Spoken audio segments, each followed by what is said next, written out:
Hey, welcome back. In this video, I'm going to show you how to use VPN for TikTok. So we're going to head over our smartphone. If it is going to be an Android or an Apple device, it doesn't matter a lot.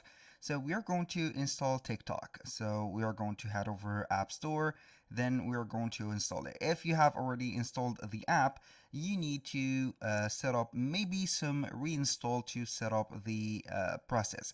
Because if you have already installed TikTok, for example, and you have navigated through it, I think that it is not going to be working properly. So we are going to deinstall it, and then we are going to head over Apple Store, install our VPN first. So we are going to change our IP address and also DNS by heading over here. Then we are going to type in the name of the VPN.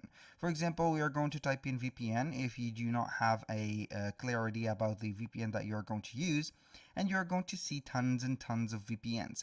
But here in my case, I recommend for you that you are going to use maybe TunnelBear. TunnelBear, you're going to type in TunnelBear, then you're going to see the app. It has normally the face of a bear. I have already installed the app, so we are going to have it right there. This is the app of TunnelBear.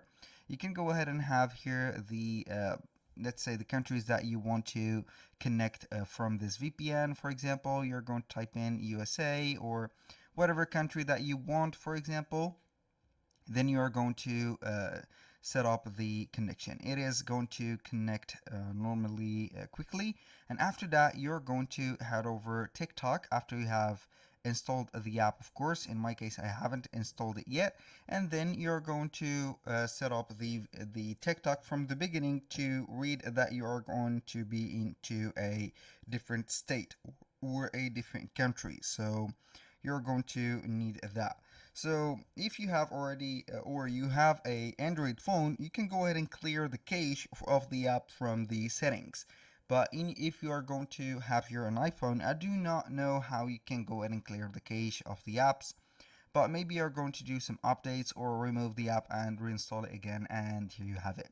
That was pretty much it for today's video. If you find this video helpful, please hit the like button and don't forget to subscribe.